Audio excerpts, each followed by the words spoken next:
Hello అండి. మా ఊరొస్తే ఎక్కడ లేని కోరికలన్నీ వచ్చేస్తాయి. ఇగో ఇక్కడ మాకు నేరేడుకాయల చెట్టు అయితే ఉంది. అల్ల నేరేడు పళ్ళు అంటారు కదా అవి. చెట్టు చూస్తే ఎక్కడో ఆకాశంలోకి ఉంది. కాయలు మాత్రం అన్ని కిందే ఉన్నాయి. చెట్టు ఎక్కి కోయలేం కాబట్టి కిందే తీసుకుని క్లీన్ చేసుకుని అయితే తింటాము. ఇగో కింద చూసారా, చాలా అంటే చాలా కాయలు పడిపోయి ఉన్నాయి.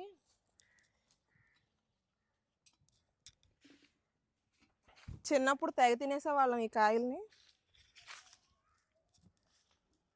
విలేజ్ వస్తేనే, ఊరు వస్తేనే ఇవన్నీ గుర్తొస్తాయి. కాయలు, మామిడికాయలు, ఈతకాయలు. సమ్మర్ వస్తే ఇవన్నీ ఒకదాని తర్వాత ఒకటి వచ్చేస్తా ఉంటాయి. దొరికినాయి కదా అని కక్కుతుపడి తినేసారు. కానీ శుభ్రంగా కడుక్కొని తినాలి, ఎందుకంటే ఇసుకలో పడ్డాయి కదా. కొంచెం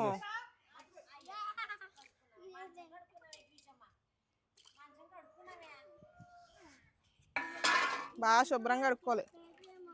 ఉప్పు వేసి కడుక్కుంటే ఇంకా మంచిది. ఇప్పుడు ఉప్పు అంటే ఇంట్లోకి వెళ్ళాలి, సో ఇలాగే కడిగేసుకున్నాం.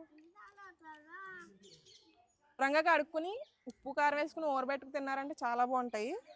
కానీ ఇలా తినేసినా బాగుంటాయి, కానీ అలా తింటే బాగుంటుంది. టేస్ట్ అనేది బాగుంటుంది. పుల్ల పుల్లగా ఉంది, బాగుంది.